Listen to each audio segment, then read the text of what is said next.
حضرت ذوالقرنین رضی اللہ تعالیٰ عنہ، اللہ تعالیٰ نے انہیں زمین میں اقتدار دیا تھا۔ 4 لوگ دنیا میں ایسے ہو چکے ہیں جنہیں اللہ تبارک و تعالیٰ نے پوری دنیا میں اقتدار دیا، ایک وقت میں پوری دنیا کا ایک ہی بادشاہ۔ 2 مسلمان تھے، 2 کافر۔ مسلمانوں میں حضرت سلیمان علیہ السلام اور جناب ذوالقرنین علیہ السلام، اور کافروں میں بخت نصر اور نمرود۔ یہ 2 لوگ ہیں جنہیں اللہ نے پوری دنیا میں اقتدار دیا، اور پھر اس کے بعد آنے والے وقت میں اللہ تعالیٰ امام مہدی کو سارا اقتدار عطا فرمائے گا پوری دنیا کا۔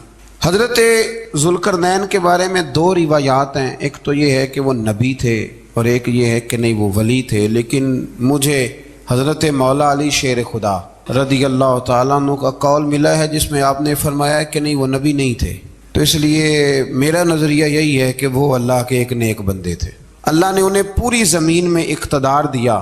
وہ ایک مہم پہ نکلے، ان کا ارادہ بنا کہ میں ذرا دنیا کا چکر لگاؤں، تو انہوں نے سفر شروع کیا کہ میں دیکھوں ذرا سورج غروب کہاں ہوتا ہے۔ تو فرماتے میں پہنچا، بڑا گیا، لیکن میں اس مقام تک پہنچ گیا جہاں سورج غروب ہوتا ہے، تو پھر میں نے دیکھا کہ ایک سیاہ کنواں ہے جس کے اندر جا کے وہ چھپ گیا ہے، لیکن رب کریم کی اس حقیقت تک میں پہنچ سکا نہیں۔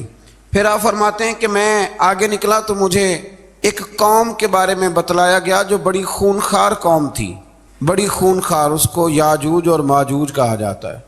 یہ قوم اتنی خونخوار تھی کہ یہ درندوں کو بھی کھا جایا کرتی تھی، اتنے لمبے چوڑے ان کے قد تھے، اتنے زیادہ طاقتور تھے کہ سانپ اور بچھو بھی کھا جاتے تھے۔ یہ نکلا کرتے تھے سبزے کے دنوں میں تو ساری کھیتیاں اجاڑ جاتے تھے، ہر چیز تباہ کر جاتے تھے، حتیٰ کہ انسانوں تک کو کھا جاتے تھے۔ تو حضرت ذوالقرنین جب وہاں پہنچے، اللہ تبارک و تعالیٰ نے انہیں ان مظلوم لوگوں کا مددگار بنایا جن پر یاجوج اور ماجوج کی قوم ظلم کرتی تھی۔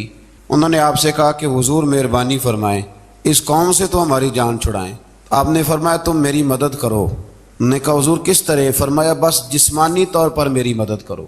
تو آپ نے پھر وہاں ایک دیوار بنائی، لوہا کاٹ کر، سیسا پگھلا کر، پتھر ڈال کر ایک بڑی موٹی تازی دیوار بنائی، اور اتنی اونچی بنائی، اور پھر اس کے چاروں جانب آگ جلائی تاکہ وہ لوہا اس طرح پگھل جائے کہ وہ دیواروں کے ساتھ چپک جائے، تاکہ کوئی آدمی پیر رکھنا چاہے تو پیر رکھ کے اس پہ چڑھ نہ سکے۔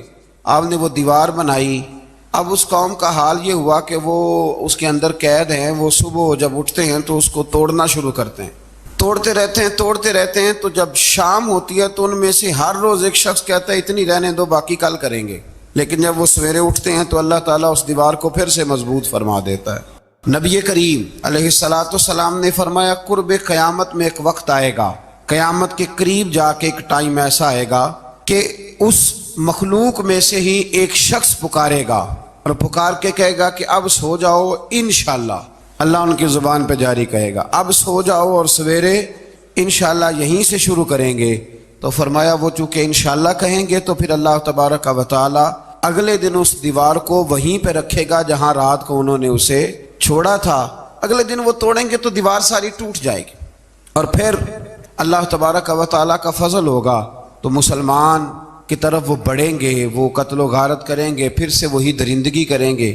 تو پھر حضرت عیسیٰ علیہ السلام ان کے لیے دعا کریں گے۔ تو دعا کا یہ حال ہوگا کہ ان کے وجود پر کچھ ایسی چیزیں برآمد ہوں گی جن کی وجہ سے وہ مر جائیں گے، ختم کر دیے جائیں گے، قیامت کے قریب جا کے وہ دوبارہ آئیں گے۔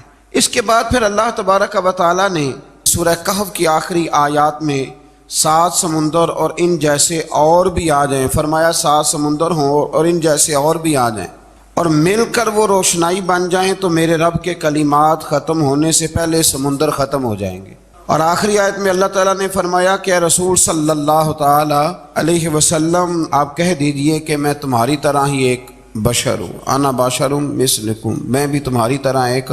اب مثلکم کا بہت سارے لوگوں نے ترجمہ اپنی طرح کا کر لیا ہے، حالانکہ حضور صلی اللہ تعالی علیہ وسلم نے فرمایا کہ بشر ہونے میں تمہاری طرح ہوں، رسول ہونے میں تمہاری طرح نہیں، اللہ کا حبیب ہونے میں تمہاری طرح۔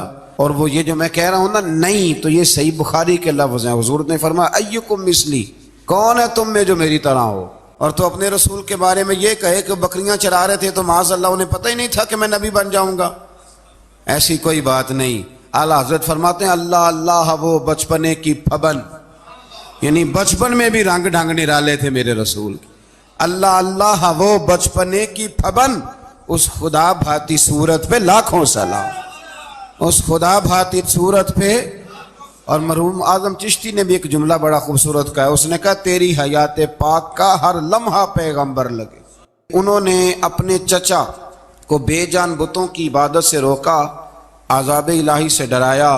اس نے کہا کہ آپ ہمیں ہمارے خداؤں سے پھیرنا چاہتے ہیں، اس سے رک جائیں ورنہ ہم آپ کو سنسار کر دیں گے۔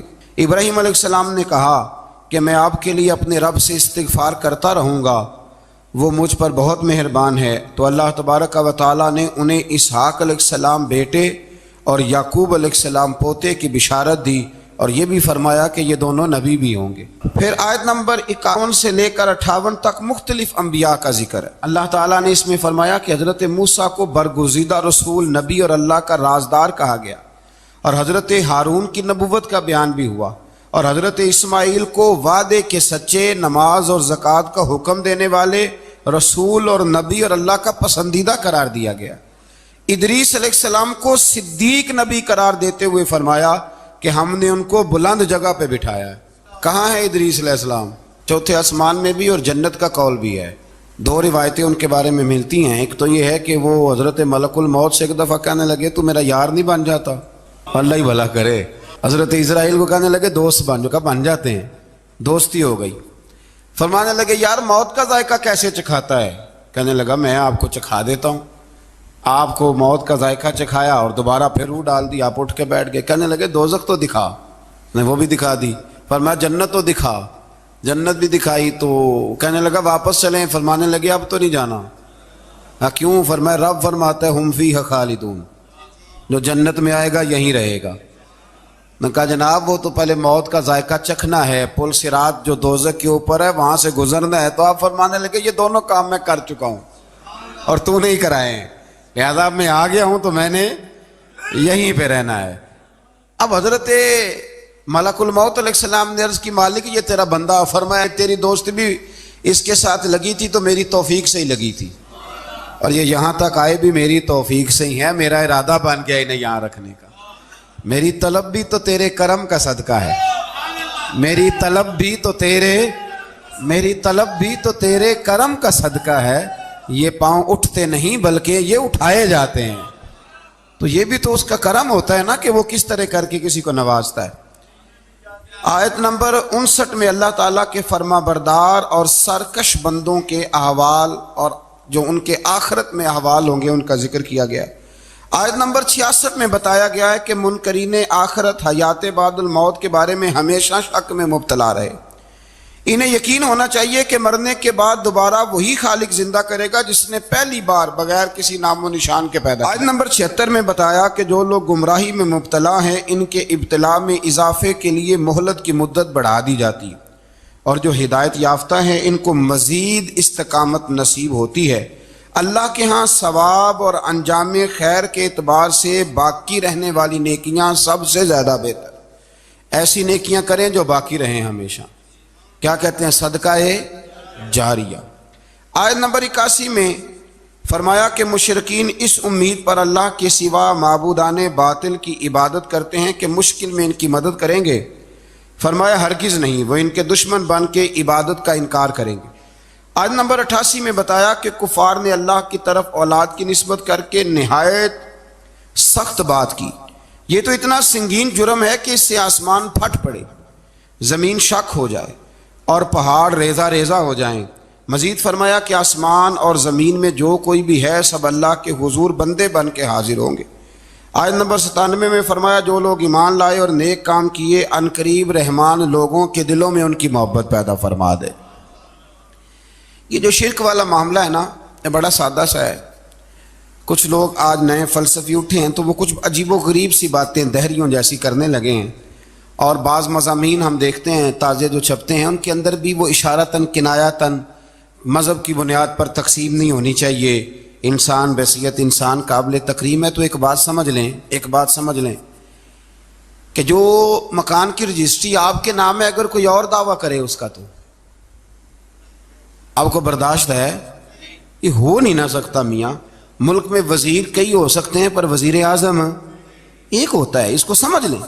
تو جب اللہ کی توحید میں کسی کو شریک ٹھہراتا ہے تو وہ بہت بڑا جرم کرتا ہے، وہ بہت بڑا جرم کرتا ہے۔ یوں سمجھ لیں کہ جیسے آپ کی 5 مرلے کی زمین پہ کوئی آ کے قبضہ کرے، اسے مار دینے کو دل کرتا ہے۔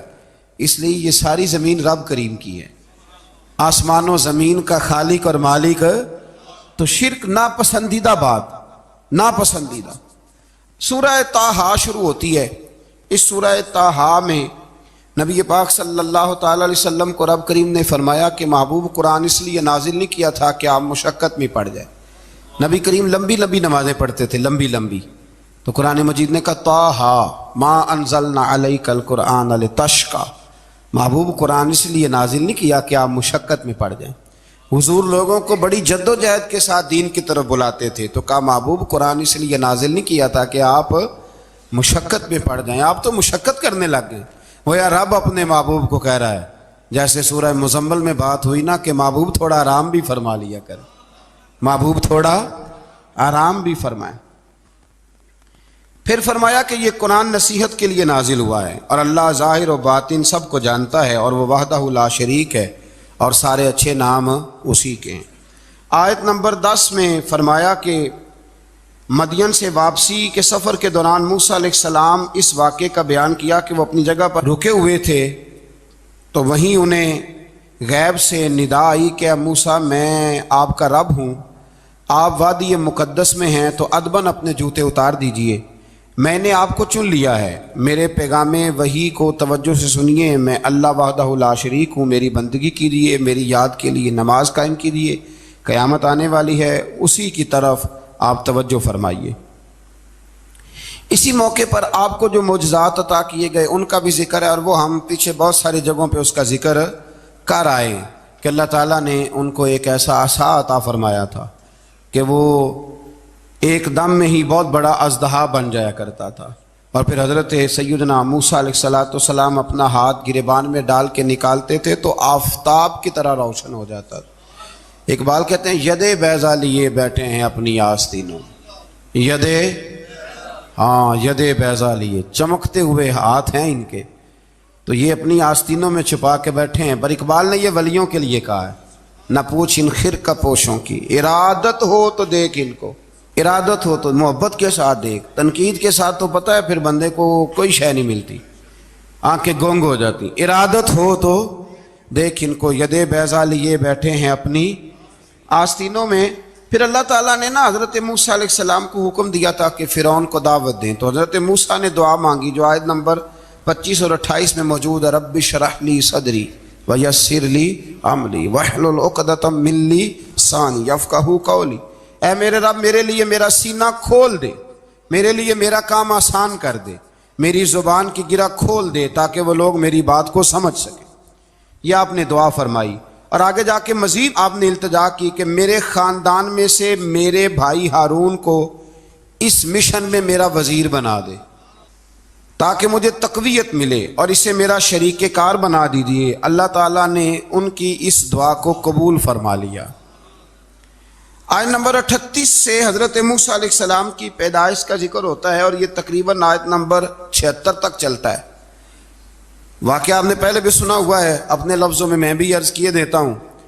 فرعون کو اس نے وہ خواب دیکھ لیا تھا کہ ایک ستارہ اٹھے گا اور پھر وہ گرے گا تو میری ساری سلطنت کو تباہ کر دے گا۔ نجومیوں سے اس نے پوچھ لیا، اس نے کہا کہ ایک بچہ پیدا ہوگا جو تیری سلطنت کو تباہ کرے گا۔ چاہیے تو یہ تھا کہ وہ توبہ کرتا، لیکن اس نے کیا کیا کہ اس نے بچوں کو قتل کرانا شروع کیا۔ یذبحون ابناءکم، ذبح کرا دیتا تھا تمہارے بیٹوں کو، اور بچیوں کو وہ زندہ رکھتا تھا۔ اللہ تبارک و تعالیٰ کی قدرت دیکھیے، رب بڑا ہی کریم ہے۔ آپ یقین کریں مولا کے دینے کے انوکھے ہی انداز ہیں۔ یعنی حضرت موسیٰ کوہ طور کے پاس آگ لینے جائیں تو اللہ تبارک و تعالیٰ پہلی وہی فرما کے نبی بنا لے۔ بھائی حضرت یوسف کو کنویں میں ڈالیں تو رب وہاں سے نکال کے مصر کا حکمران بنا دے۔ وہ بڑا ہی بے نیاز ہے، مولا کے دینے کے انداز بڑے ہی انوکھے ہیں، وہ بڑے انوکھے انداز میں نوازتا ہے۔ تو حضرت موسیٰ جب پیدا ہوئے تو ان کی والدہ نے پتہ کیا کیا، ان کو ایک صندوق میں بند کر کے دریا میں بہا دیا۔ اب دریا میں بہتے جا رہے ہیں تو ماں تھی تو پریشان بھی ہو گئی، ان کی ہمشیرہ کو کہنے لگی ذرا دھیان رکھنا کدھر جاتے ہیں۔ حضرت موسیٰ علیہ السلام دریا میں بہتے بہتے نا فرعون نے نا دریا کے کنارے مکان بنایا ہوا تھا. آپ کو پتہ ہے بادشاہوں کا ذوق ہوتا ہے. آج کل ہمارے جو حکمران ہیں انہوں نے اس کا نام فارم ہاؤس رکھا ہوا ہے, میرا فارم ہاؤس, اور پرانے زمانے میں لوگ ڈیرا کہتے تھے. تو اس نے بھی اس طرح کا فارم ہاؤس بنایا ہوا تھا. وہاں پہ حضرت موسیٰ علیہ السلام تیرتے ہوئے تابوت کے اندر, صندوق کے اندر جا رہے ہیں. فرعون اور ان کی بیوی حضرت آسیہ بے اولاد تھیں, بڑی تڑپ تھی بیٹے کی, وہ بھی وہاں کھڑی تھی. صندوق تیرتا ہوا آیا تو فرعون نے کہا کہ جاؤ پکڑ کے لاؤ دیکھو کیا ہے. جب وہ لے کے آئے نا تو آپ کی ہمشیرہ جو نگرانی کر رہی تھی پریشان ہو گئی کہ یہ تو اس کے ہاتھ لگ گئے, یہ تو اب مار ڈالے گا.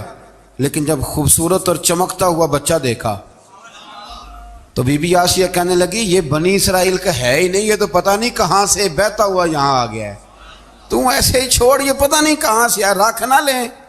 تو حضرت موسیٰ علیہ السلام وہ کہنے لگا نہیں انہی کے ہیں, موسیٰ علیہ السلام اسی کے ہیں. تو آسیہ کہنے لگی تیرے تو سر پہ نا بس بھوت ہی سوار ہو گیا, ہر وقت وہی لوگ تجھے یاد رہتے ہیں, یہ پتہ نہیں کہاں سے بہ کے آیا. اب رکھ لیا, مان گیا فرعون. آپ فرعون کے گھر میں جو اس لیے بچے مروا رہا تھا کہ میری سلطنت حضرت موسیٰ پیدا نہ ہو جائیں, تو اسی کے گھر میں پرورش پانے لگے, اسی کے گھر میں. اب عورتیں منگائیں گئی دودھ پلانے کے لیے, تو حضرت موسیٰ علیہ السلام کسی بی بی کا دودھ نہیں پیتے, تو آپ کی ہمشیرہ نہ وہیں دائیں بائیں گھومتی رہتی. تو کہنے لگی جناب آسیہ سے کہ میں ایک بی بی کو جانتی ہوں, بڑی صاف ستھری ہے, مجھے امید ہے یہ بچہ اس کا دودھ پیے گا. تو فرعون کہنے لگا دوڑ کے لا. تو وہ اپنی والدہ کو لے کے آئیں تو حضرت موسیٰ نے فوراً دودھ پینا شروع کر دیا. فرعون کو پھر تھوڑا شک ہوا. ایک روایت یوں بھی لکھی ہے بعض لوگوں نے کہ فرعون ایک دن اٹھایا ہوا تھا حضرت موسیٰ کی, ابھی تھوڑی سی عمر تھی, تو آپ نے اس کی داڑھی پکڑ کے تو ایک گھونسا دے مارا. جلالی تو شروع سے ہے نا. تو کہنے لگا آسیہ تو مان نہ مان, یہ بچہ وہی ہے. تو حضرت بی بی آسیہ کہنے لگی کہ تجھے غلط فہمی ہے, یہ وہ نہیں ہے. اس نے کہا دیکھو نا, یہ تو اٹھاتی ہے تو پیار کرتا ہے, اور میرے جب قریب آتا ہے تو اس کے لب و لہجے میں تلخی محسوس کرتا ہوں. اس نے کہا بچوں کو کیا پتا. خیر ایک طرف اس نے کھانے پینے کی چیزیں رکھ دی, ایک طرف انگارے رکھ دیے. وہ بھی حضرت آسیہ کہتی ہیں کہ تجھے سمجھ آئے بچے بچے ہوتے ہیں. حضرت موسیٰ بچے تو تھے, پر تھے تو اللہ کے نبی نا, اللہ کے نبی تھے. جب اس نے کہا نا یہ بچے ہیں, تو حضرت موسیٰ علیہ السلام بجائے انگاروں کی طرف جانے کے, نبی تھے وہ سیدھے کھانے پینے والی چیزوں کی طرف بڑھنے لگے. فرعون کہنے لگا اب بتا. اللہ تعالیٰ نے حضرت جبریل کو بھیجا, انہوں نے کہا ادھر نہیں جانا, آپ ادھر جائیے. تو آپ آگ کی طرف گئے اور ایک کوئلہ اٹھا کے زبان پہ رکھ لیا. تو آسیہ کہنے لگی سمجھ آئی, بچے کو کیا پتا کدھر جانا ہے کدھر نہیں جانا. اگر وہ اتنا ہی خیال ہوتا, وہی بچہ ہوتا تو آگ. اور بعض مفسرین نے لکھا ہے یہ جو حضرت موسیٰ دعا مانگتے تھے نا رب اشرح لی صدری ویسر لی امری, یہ وہ آگ کا انگارہ جب کوئلہ منہ میں رکھا تھا نا, تو اس کی وجہ سے زبان میں کچھ لکنت آ گئی. تو آپ دعا کرتے تھے کہ یا اللہ میری زبان کی وہ بند گرا کھول دے, تاکہ میں کھل کے فرعون کے سامنے بات کر سکوں. وہیں حضرت موسیٰ پلنے لگے, وہیں پلے, وہیں جوان ہوئے, وہیں اللہ نے ساری دولتیں دی. بہن بھی ملی, ماں بھی ملی, اور سارے عزیزوں کا پیار بھی ملا. اسی گھر کے اندر اللہ نے پرورش کر کے فرعون کے ظلم سے بنی اسرائیل کو نجات عطا فرمائی. آج نمبر 77 سے موسیٰ علیہ السلام کو حکم ہوا کہ راتوں رات بنی اسرائیل کو لے کے نکل جائیں. انہیں اللہ کی طرف سے یقین دلایا گیا کہ ان کے لیے سمندر میں خشک راستہ نکال لیا جائے گا. فرعون نے ان کا تعاقب کیا اور سمندر میں غرق کر دیے گئے. اس مقام پر اللہ تعالیٰ نے بنی اسرائیل پر اپنے احسانات کا ایک بار پھر ذکر فرمایا. حضرت سعد بن ابی وقاص رضی اللہ تعالیٰ عنہ بھی ایک دن جہاد کے لیے نکلے تو رستے میں سمندر آ گیا.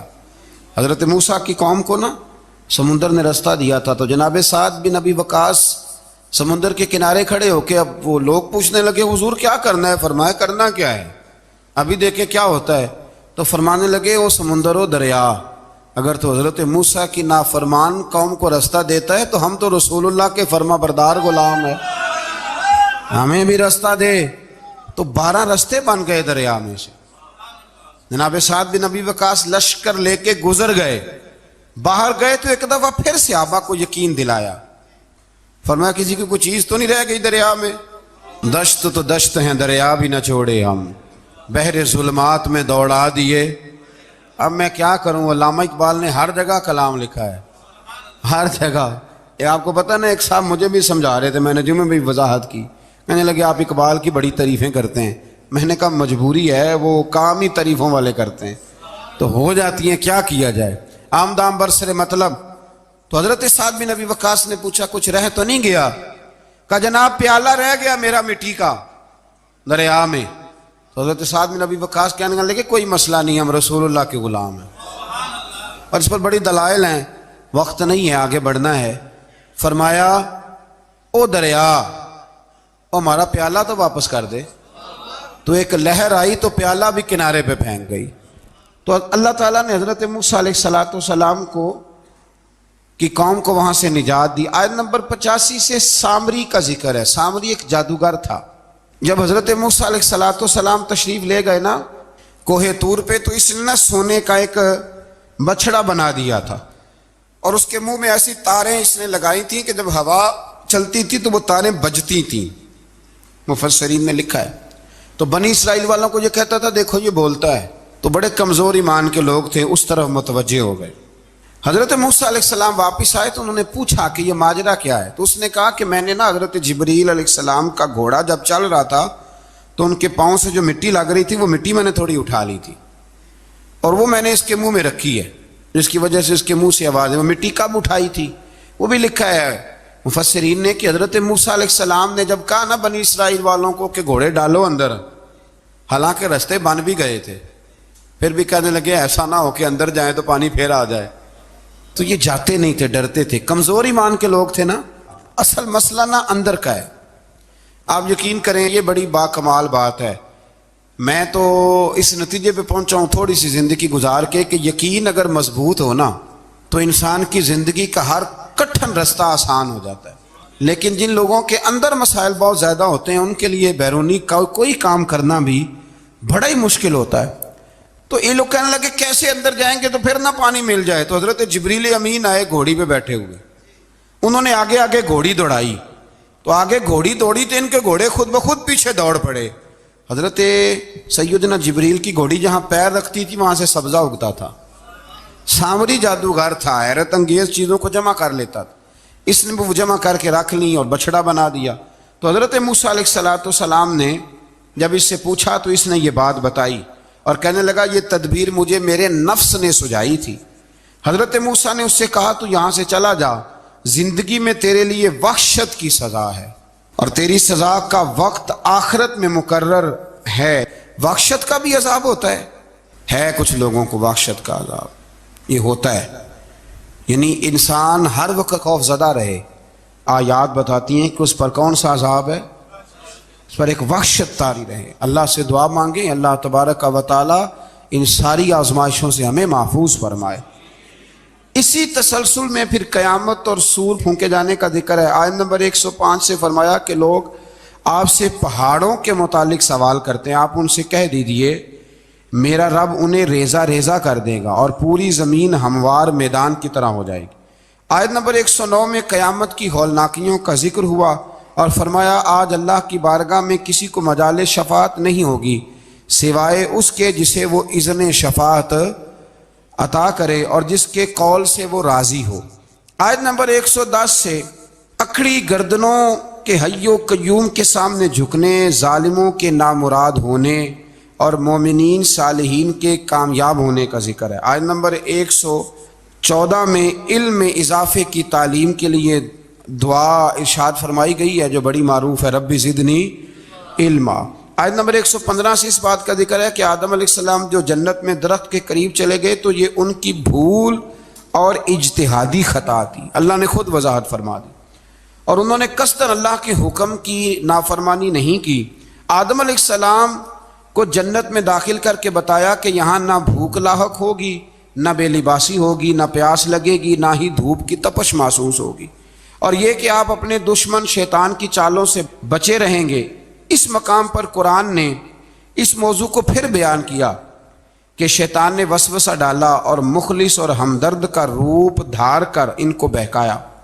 انہوں نے ممنوع درخت سے کھا لیا سو ان کے ستر کھل گئے اور جنت کے پتوں سے اپنے ستر کو ڈھانپنے لگے. پھر اللہ نے ان کی توبہ قبول کی اور جنت سے زمین پر بھیج دیا۔ آیت نمبر 124 سے اللہ تعالیٰ نے فرمایا جو ہماری یاد سے غافل رہے گا ہم اس کے لیے معیشت تنگ کر دیں گے۔ وَمَنْ أَعْرَضَ عَنْ ذِكْرِي فَإِنَّ لَهُ مَعِيشَةً ضَنْكًا، جو ہماری یاد سے غافل ہوگا اس کے لیے زندگی اس پر اللہ تبارک و تعالیٰ ہر وقت اپنی یاد کی توفیق عطا فرمائے۔ آیت نمبر 130 سے اللہ تعالیٰ نے ارشاد فرمایا ان کی باتوں پر صبر کیجیے، سورج کے طلوع اور غروب ہونے سے پہلے اپنے رب کی حمد کے ساتھ تسبیح پڑھتے رہیے، اور رات کے بعض اوقات میں اور دن کے حصوں میں بھی تسبیح پڑھتے رہیے، تاکہ آپ کا رب راضی ہو جائے اور آپ بھی راضی ہو جائیں۔ مزید فرمایا کہ اپنے اہل خانہ کو نماز کا حکم دیں اور خود بھی نماز پر قائم رہیں، اور نیک انجام صرف تقوی پر کاربند لوگوں کے لیے۔ لوگ کیا کہیں گے؟ لوگوں کے لیے الزام لگانا، پروپیگنڈا کرنا بڑا ہی آسان کام ہے۔ دو ہی تو کام دنیا میں آسان ہے، ایک بدگمانی کرنا اور ایک غیبت کرنا، اور اتنا مزیدار کام ہے کہ آپ ساری دیہڑی کرائیں، کوئی بندہ تھکنے کو تیار معاذ اللہ ثم معاذ اللہ سارا دن۔ اور اگر آپ کہیں کہ اللہ کا ذکر کرو، تسبیح لے لو، صرف 500 دفعہ درود شریف پڑھ لو، تو پھر کیا بنے گا؟ کام یاد آ جائے گا، بہت سارے لوگوں نکل لیں گے۔ کبھی کبھی کچھ چیزیں بڑی یاد رہ جاتی ہیں۔ ایک شاعر نے ایک شعر کہا تھا، میری تھوڑی سی شعری ذوق ہے تو مجھے دلچسپی ہے، رہ جاتی ہیں کچھ باتیں ذہن میں۔ ایک دفعہ ہمارے ایک دوست کے بارے میں کچھ پراپیگنڈا ہونے لگا، تو میں نے انہیں ایک شعر لکھ کے بھیجا، مجھے یاد تھا، میں نے ایک شعر لکھا۔ کسی شاعر نے کہا تھا کہ مخلوق تو فنکار ہے اس درجہ کے پل بھر میں، سنگے در کعبہ سے بھی اصنام تراشے۔ کعبے کے اندر سے مٹی لے کے لوگ بت بنا لیتے ہیں اور اللہ کا شریک بناتے ہیں۔ تو کہنے لگا شاعر کہ مخلوق تو فنکار ہے اس درجہ کے پل بھر میں، سنگے در کعبہ سے بھی اصنام تراشے، تم کون ہو کیا چیز ہے داغ کبابی، لوگوں نے تو مریم پہ بھی الزام تراشے۔ لوگ تو منٹ لگاتے ہیں، وہ جو رہی مسجد میں، پلی مسجد میں، لوگوں نے الزام لگانے کا وقت آیا تو الزام لگا دیا، سید عائشہ صدیقہ پہ لگا دیا، صدیق کی بیٹی اور صدیقہ۔ آپ سوچ سکتے ہیں کہ لوگ کہاں تک جاتے ہیں اور باتیں کہاں تک پہنچتی ہیں۔ تو یہ میرے رب کریم کا فضل اور کرم ہے کہ جناب مریم کی برات کا اعلان بھی قرآن نے کیا، اور حضرت عائشہ صدیقہ کی برات کا اعلان بھی قرآن پاک نے فرمایا، یہ بھی قرآن مجید نے فرمایا ہے۔ اور کل پرسوں بھی بات ہو رہی تھی حضرت یوسف علیہ السلام کی، تو الزام تو لگتے رہتے ہیں۔ تو میں نے اس دن بھی سوال کیا تھا، پھر دہراتا ہوں کہ غلطی کیا تھی حضرت یوسف کی؟ کبھی کنواں اندھیرا، کبھی بھائیوں کے تھپڑ، کبھی مصر کا بازار، اور ذرا سوچو تو صحیح، جب بولیاں لگتی ہیں انسان کی تو کیا حال ہوتا ہے۔ اور پھر ذرا یہ بھی تو دیکھو نا کہ جب زلیخا نے الزام لگایا تو پھر کیا حال ہے، اور پھر 12 سال کی جیل پر رب فرماتے ہیں شانیں میں نے یوسف کو ہی عطا فرمائی ہیں۔ تو حضرت مریم سلام اللہ علیہا جب وہ بیٹا لے کے گئی ان کے پاس، تو انہوں نے کہا یہ کہاں سے آ گیا؟ آپ فرمانے لگی میں نے تو چپ کر روزہ رکھا ہوا ہے، اسی سے پوچھ لو یہ کہاں سے آیا ہے، یہی بتائے گا۔ پنگوڑے میں تھے حضرت عیسیٰ علیہ السلام، پنگوڑے میں۔ تو قرآن مجید کہتا ہے کہنے لگے قال انی عبد اللہ، حضرت عیسیٰ بولے اور بول کے کہنے لگے میں اللہ کا بندہ ہوں، اور آتانی الکتاب، خالی نہیں آیا، کتاب ساتھ لے کے آیا ہوں، وجعلنی نبیا، اور اس نے مجھے نبی بنا کے بھیجا ہے۔ تو حضرت عیسیٰ علیہ السلام پنگوڑے میں ہیں تو کلام فرما رہے ہیں، اپنے نبی ہونے کا اعلان فرما رہے ہیں۔ اب اس بندے کے قریب جا کے اس سے سوال کرنے کو دل نہیں کرتا جو نبی پاک کے بارے میں کہتا ہے 40 سال کے بعد نبی بنے۔ یہاں پنگوڑے میں حضرت عیسیٰ کلام کریں، پنگوڑے میں، اور وہ پنگوڑے میں کہے میں نبی ہوں، اور تو اپنے رسول کے بارے میں یہ کہے کہ بکریاں چرا رہے تھے تو معاذ اللہ انہیں پتہ ہی نہیں تھا کہ میں نبی بن جاؤں گا۔ ایسی کوئی بات نہیں۔ اعلیٰ حضرت فرماتے ہیں اللہ اللہ وہ بچپنے کی پھبن، یعنی بچپن میں بھی رنگ ڈھنگ نرالے تھے میرے رسول کی۔ اللہ اللہ وہ بچپنے کی پھبن، اس خدا بھاتی صورت پہ لاکھوں سلام، اس خدا بھاتی صورت پہ۔ اور مرحوم اعظم چشتی نے بھی ایک جملہ بڑا خوبصورت کہا ہے، اس نے کہا تیری حیات پاک کا ہر لمحہ پیغمبر لگے۔